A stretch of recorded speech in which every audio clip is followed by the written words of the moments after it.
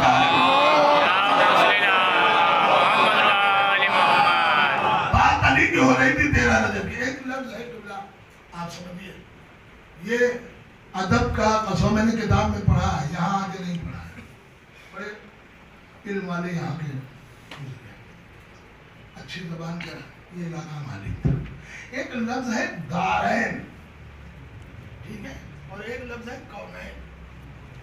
دونوں عربی کے لفظ ہیں مگر دونوں کو اردو میں استعمال کیا گیا، دارین اور کونین، اور معنی کے لحاظ سے تھوڑا سا فرق ہے، یوں کہہ دیا جائے ہندی زبان میں 19-20 کا فرق ہے، دارین اور کونین۔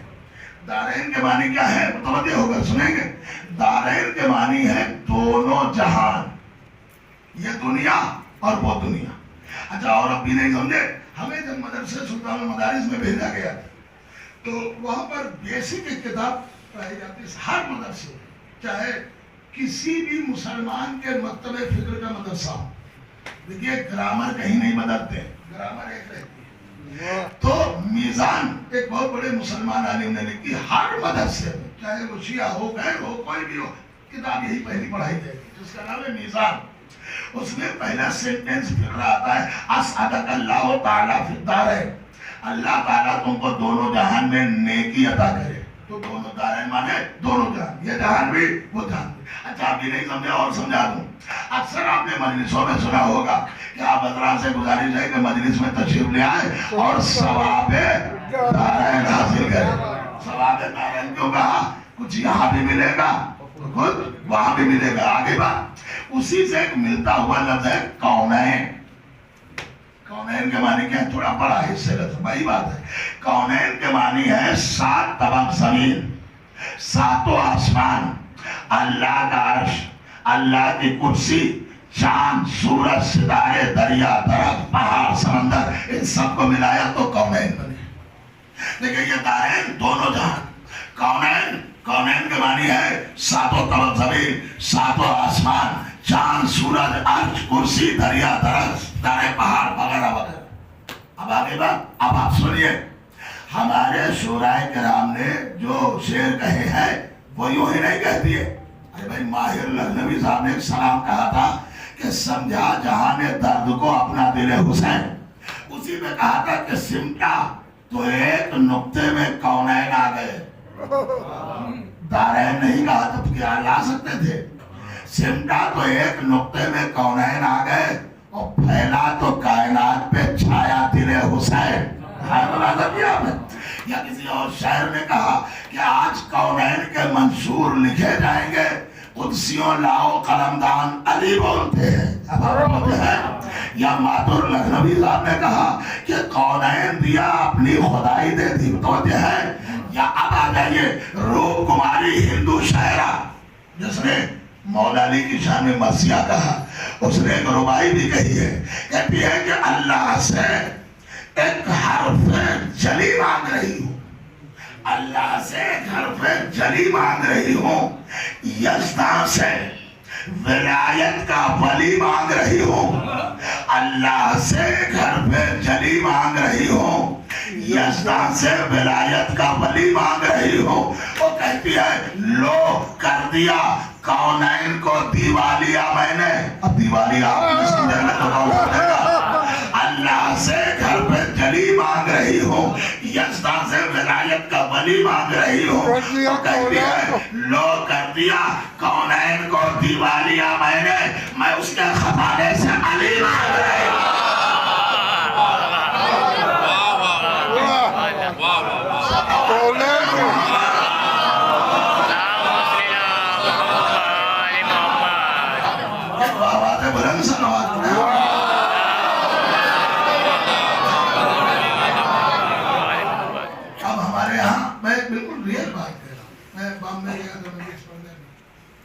اس سے پہلے جب گیا تھا کووڈ سے پہلے، تو ایک ہمارے دوست کا لڑکا اچھی اردو پڑھی، لیکن جب ہوٹل میں آیا کہ مولانا صاحب ایک بات سمجھ میں نہیں آئی، میں نے کہا بتاؤ بیٹا، وہ ہمیں دبئی میں ملتا تھا اس کے ماں باپ، کہا مولانا صاحب یہ جو آپ نے کہا مرزا دبیر کا ایک بند ملاحظہ کریں، میں نے کہا کیا مطلب؟ کہا یہ بند کا مطلب کیا ہوتا ہے؟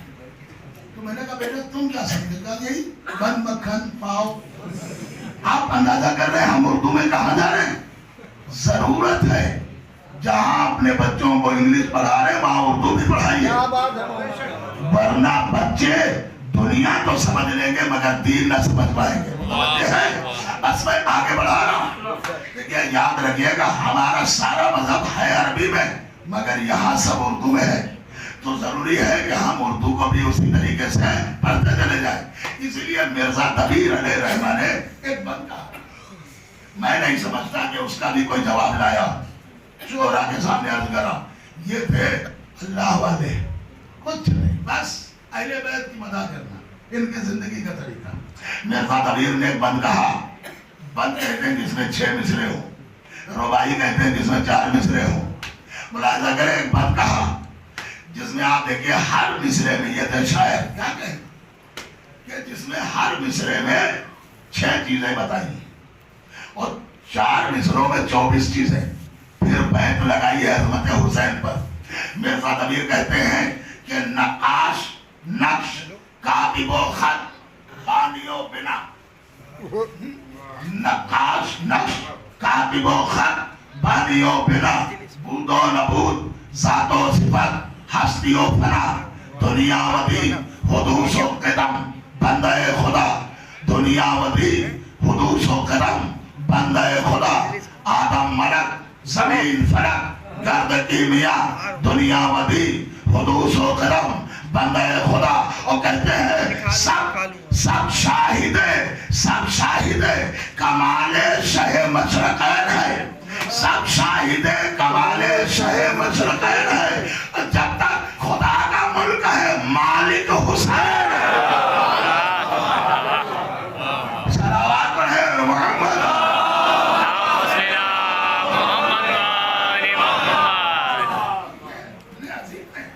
میں نے پھر عرض کیا کہ آپ سمجھیے علی کو اللہ نے اپنے گھر میں کیوں پیدا کیا؟ اپنے گھر. نام سنا ہوگا خواجہ حسن نظامی ثانی. یہ شیعہ نہیں تھے لیکن ان کی کتاب پڑھی ہے. ان کے زمانے میں یہ جھگڑا ہوتا تھا اختلاف کہ مولا علی کعبے میں پیدا ہوئے. تو انہوں نے تمام مسلمانوں کو جمع کیا اور کہا میرے مسلمان بھائیوں اگر تم کو یہ اعتراض ہے کہ علی کعبے میں نہیں پیدا ہوئے تو یہ تو بتاؤ کہ مکے میں کہاں پیدا ہوئے.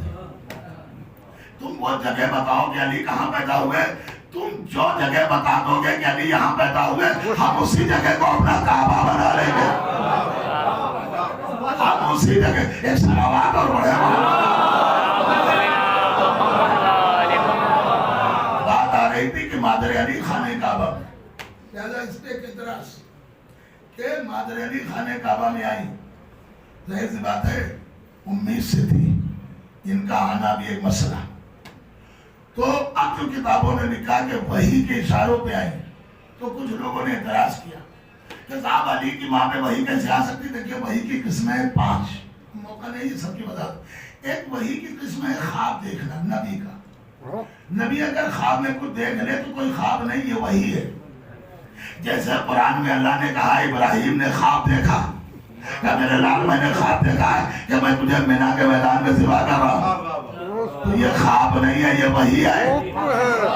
اب یہ بتاؤ تم نبی کے برابر کیسے ہو سکتے ہو؟ تمہارا خواب خواب ہے، نبی کا خواب وہی ہے. تم نبی کے برابر کیسے ہو سکتے؟ تو وہی بھی ایک قسم ہے، وہی بھی قسم ہے ایک خواب. ایک ہے جبریل کا آنا، یہ ایک ہے الہام ہونا. الہام کے معنی کیا ہے؟ جیسے کوئی کہہ رہا آپ کے دل میں ڈال رہا یہ کام کرو، یہ بھی وہی کی قسم. میں نے کہا وہ موقع نہیں ہے ورنہ بتا دو وہی کی قسم ہے. اب مسلمانوں نے کہا عام طور سے کہا اعتراض ہے کتابوں میں کہ مادر علی پہ وحی کیسے آئی؟ وحی آتی ہے نبیوں پر. مادر علی نہ نبی ہے، نہ رسول ہے، نہ امام ہے، نہ پیغمبر ہے، نہ معصوم. ان پہ وحی کیسے آ سکتی؟ اور میں نے کہا قرآن پڑھا ہے آپ نے؟ کہا میں نے کہا قرآن میں تو لکھا اور لوگوں پہ وحی آئی. کہا بتائیے. میں نے کہا دیکھیے پڑھیے قرآن میں پروردگار عالم نے ارشاد فرمایا. پروردگار کہہ رہا بسم اللہ الرحمن الرحیم وَأَوْحَيْنَا إِلَىٰ أُمِّ مُوسَىٰ ہم نے موسیٰ کی ماں پہ وحی کی. تو میں پوچھ رہا ہوں موسیٰ کی ماں کیا نبی ہے, کیا رسول ہے, کیا امام ہے, کیا پیغمبر ہے, کیا معصومہ ہے؟ کیا نہ نبی ہے, نہ رسول ہے, نہ امام ہے, نہ معصومہ ہے, نہ پیغمبر ہے, مگر قرآن کہہ رہا وَأَوْحَيْنَا إِلَىٰ أُمِّ مُوسَىٰ, ہم نے موسیٰ کے ماں کی طرف وحی کی. تو اب بھی تمہاری سمجھ میں نہیں آیا؟ اما سانپ سے ڈر جانے والی کے ماں پہ وحی آ سکتی, اصغر کے ٹکڑے کرنے والی کے ماں پہ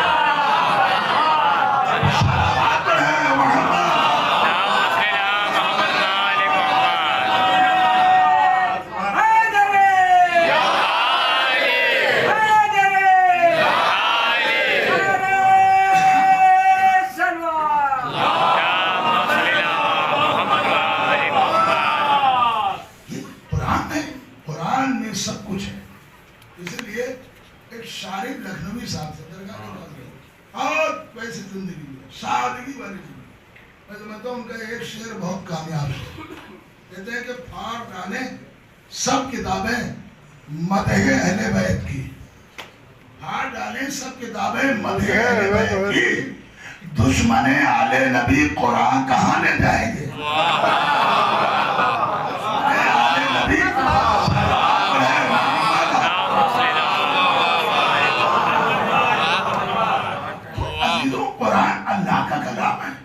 اس میں کسی طرح کا ہمیں شک نہیں ہے.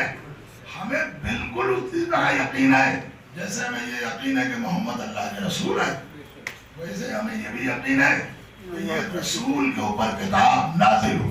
مگر ایک بات کہوں, اگر بات گواہی کیا ہے, کوئی آپ کو قرآن یا تائید میں ایسا مل جائے کہ کسی صحابی کے سامنے یا کسی ولی کے سامنے جبریل آئے ہوں, وہ کہا وہ 5 آیتیں سنا رہا ہوں بھیا 2 لوگ گواہ ہو جائیے,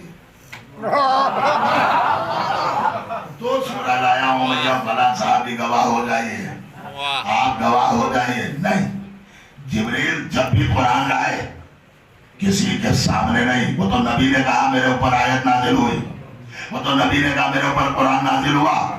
تو اتنی تو بات سمجھ میں آ رہی ہے کہ جو کتاب, اچھا دیکھیں عجیب بات ہے, قرآن میں 2 طرح تفسیر. ایک ہے آیت سے آیت تفسیر کر دیتی, اس میں کسی کی ضرورت نہیں. قرآن کب نازل ہوا؟ میں اس جوانوں سے عرض کر رہا ہوں جلدی زیادہ عرض نہیں کروں گا, وقت ہو گیا. قرآن 23 سال میں ہی تو نازل ہوا. 40 سال مکے میں اعلان رسالت کیا اور 53 سال کی عمر میں ہجرت کی مکے سے, اور 63 سال میں آپ کی وفات ہو گئی. تو کل 23 سال آپ نے رسالت کے کام انجام دیے. انہی 23 سال میں قرآن نازل ہوا. تو 23 سال میں حدیثوں میں ہے, سب کہیں ہیں 23 سال میں قرآن ہے, یہ حدیث کی بات. لیکن اب قرآن سنیے گا, مگر قرآن میں کہیں نہیں ہے. قرآن دیکھیے کیا کہہ رہا ہے, شہر رمضان الذی انزل فیہ القرآن. رمضان کا مہینہ وہ ہے جس میں اللہ نے قرآن کو نازل کیا.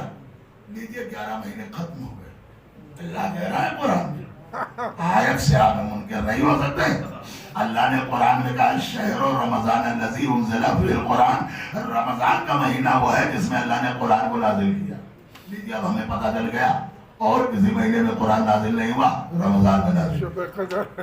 آگے میں دوسری آیت قرآن دے گا, اس کی اور تفسیر کریں گے. 3 آیتوں میں محمد آپ کو جواب مل جائے گا, قرآن دے دے گا, اس میں کسی کی ضرورت نہیں. دوسری جگہ اللہ نے قرآن میں ارشاد فرمایا اِنَّا أَنزَلْنَاهُ فِي لَيْلَةِ الْقَدْرِ, ہم نے قرآن کو شب قدر میں نازل کیا. لیجئے پورے رمضان میں نازل نہیں ہوا, ایک شب میں نازل ہوا جو شب قدر تھی. لیجئے تیسری آیت پڑھ رہا ہوں, اِنَّا أَنزَلْنَاهُ فِي لَيْلَةٍ مُبَارَكَةٍ, ہم نے قرآن کو مبارک رات میں نازل کیا. لیجئے ایسی ویسی رات نہیں تھی, جس رات میں قرآن نازل ہوا وہ رات مبارک تھی. اب آپ سمجھے, قرآن میں اللہ نے کہا اِنَّا أَوَّلَ بَيْتٍ وُضِعَ لِلنَّاسِ لَلَّذِي بِبَكَّةَ مُبَارَكًا وَهُدًى لِلْعَالَمِينَ, یہ پہلا گھر مکہ ہے, خانہ کعبہ ہے, اس کی ایک خاصیت ہے, یہ ہدایت بھی ہے اور مبارک بھی ہے. تو قرآن جس رات میں نازل ہو جائے وہ رات مبارک ہو جائے. ابھی جس گھر میں آتا ہے وہ گھر مبارک ہو جائے. صلوات پڑھے محمد.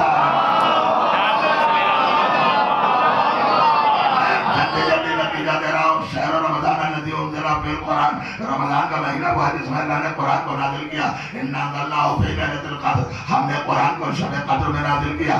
اِنَّا أَنزَلْنَاهُ فِي لَيْلَةٍ مُبَارَكَةٍ, ہم نے قرآن کو مبارک رات میں نازل کیا.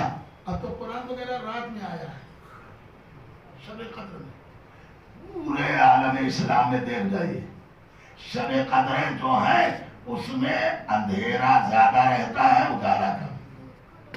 رات میں چاند کی روشنی تو رہتی ہے, 14 کے بعد یہ بزرگوں سے پوچھیے گا, روشنی چاند میں کم ہونے لگتی ہے. اور جو شب قدریں ہیں, چاہے وہ شب 23 ہو, چاہے شب 27 ہو, چاہے شب 29 ہو, اس میں اندھیرا زیادہ ہے, روشنی کم ہے. اور اللہ کہہ رہا ہم نے قرآن اندھیرے میں نازل کیا شب قدر میں. دیکھیں جو شب قدر ہے اس میں اندھیرا زیادہ. اب آپ کہاں سنیں گے مجھے نہیں معلوم, یہ بات تو سمجھنے کی ہے. ہمارا جو قرآن اندھیرے میں نازل ہوا اسے سب نے سینے سے لگا لیا, اور وہ قرآن خطیر کے اٹھا لے.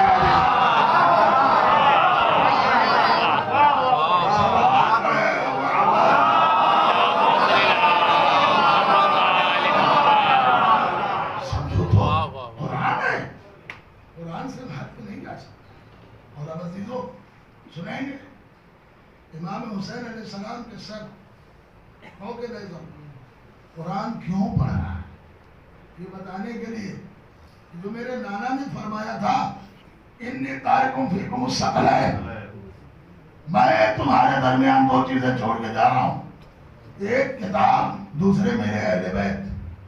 ان کا مسئلہ کیا ہے, یہ دونوں ایک دوسرے سے جدا نہیں ہوں گے.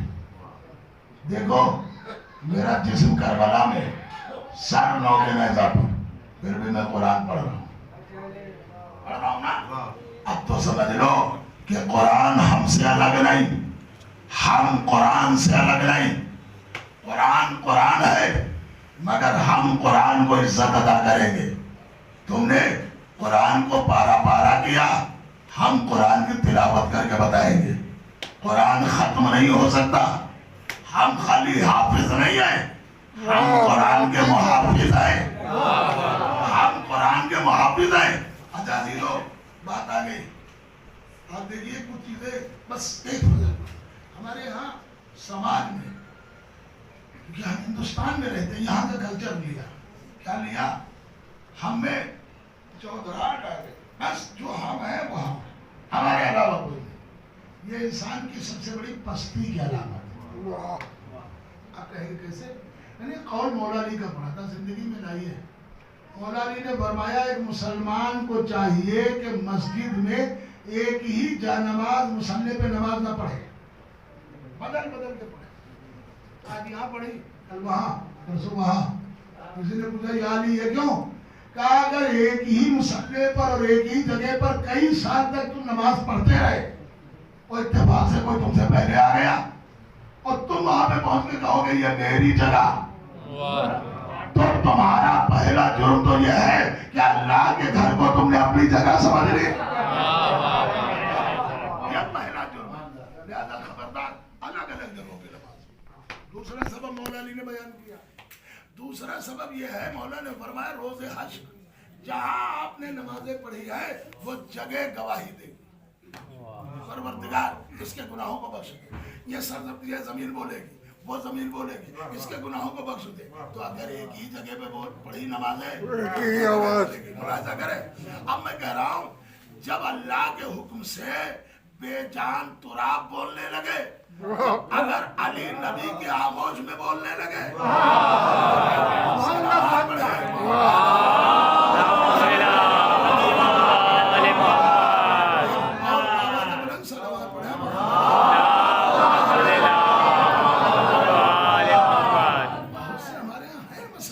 ان کو سمجھنے کی ضرورت ہے.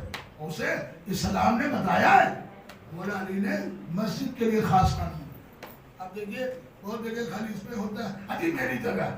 میں ہمیشہ جمعے کے خطبے میں کہتا ہوں بھیا جگہ نہ سمجھے, جو جہاں پہ آ جائے وہ بیٹھ جائے, وہ ثواب ہے. اور اگر آپ کسی کو مسجد میں اٹھا کے بیٹھ رہے ہیں تو یہ ثواب نہیں ہے.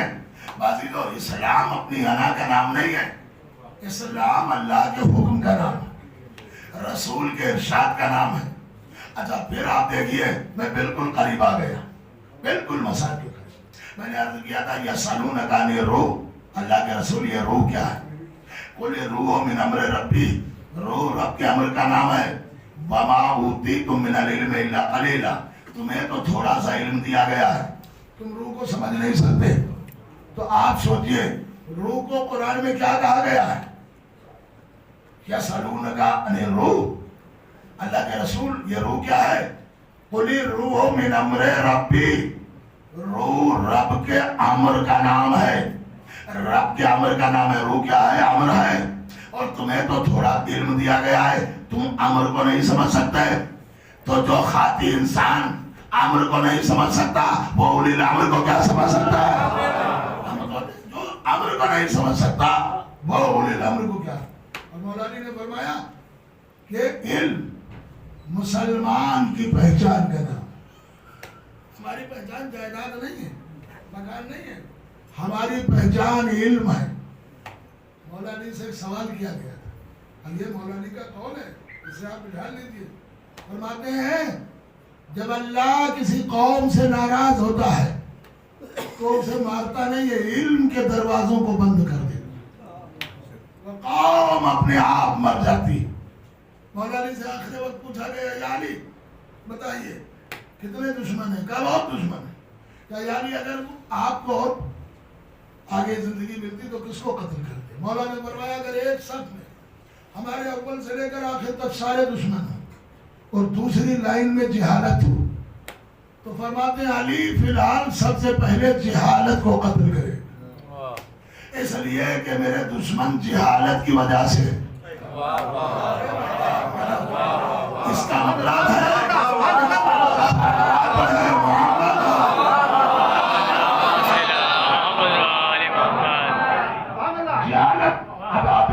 زیارت وارثہ میں پڑھتے نہیں کیا لم تنجسک الجاہلیہ بنجاسہ.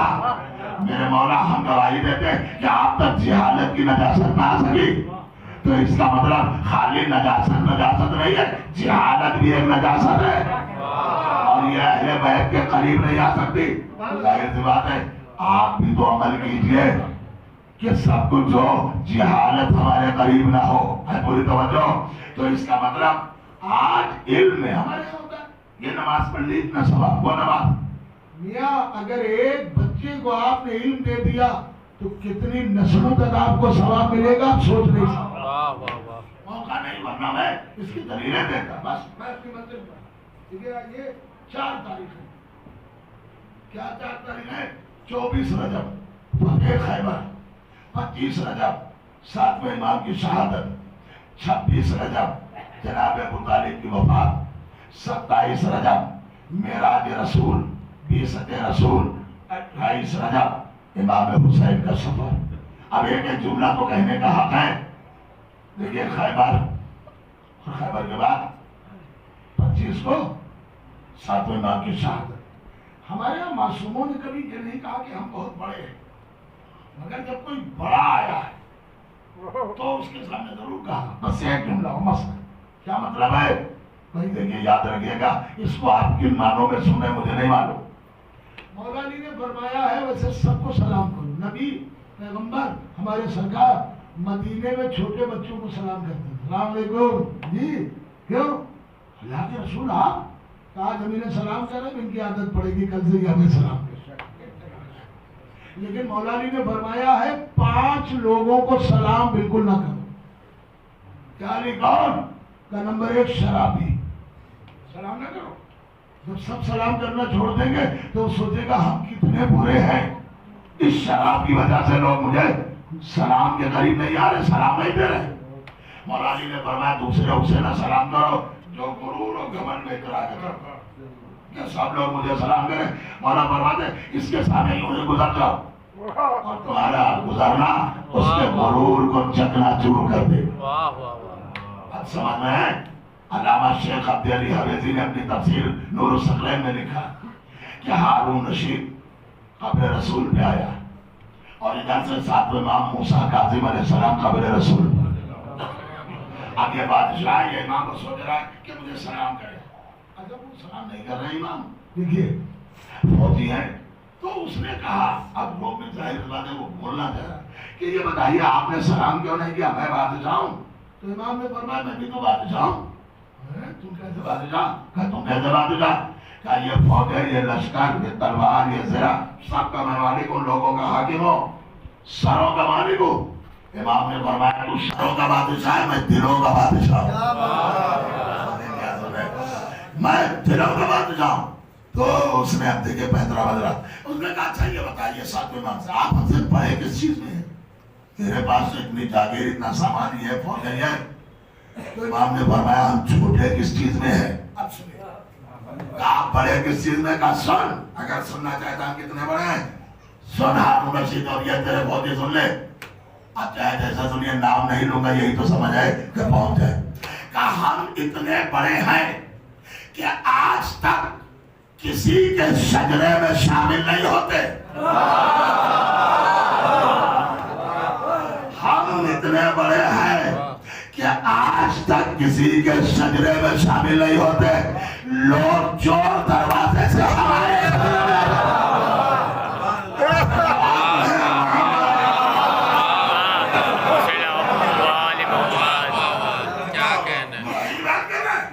ہم تو کسی کے شجرے میں داخل نہیں ہوتے، کسی کے شجرے میں شامل نہیں ہوتے. لوگ اور دروازوں سے ہمارے شجرے میں آتے ہیں، ہم کسی کے شجرے میں شامل نہیں ہوتے. تو عزیزوں یہ آپ دیکھیے یہ ہمارے امام ہیں. اور اسی لیے کتابوں میں لکھا ہے کہ اگر حسین نہ ہوتے تو دین کا نام و نشان نہ رہتا. آپ سمجھ رہے ہیں کیا ہوتا تھا؟ اسلام میں برائیاں آ گئی تھی. اب اسلام میں کیوں برائیاں آئیں گے؟ اسلام میں تو نہیں آ سکتی. نہیں، پہلے لوگ شراب کو اسلام سے الگ سمجھتے تھے. دور یزید تک آ کر شراب اسلام میں شامل ہو گئی. آپ کہیں گے کیسے؟ لوگ شراب پی کے نماز پڑھ بھی رہے ہیں اور پڑھا بھی رہے ہیں. ظاہر سی بات ہے. آج بھی لوگ پیتے ہیں، یہ ان کا اپنا فعل ہے. اگر کسی کو معلوم ہو جائے، اللہ نہ کرے، کہ یہ پیش امام نشے میں ہے، کوئی پڑھے گا؟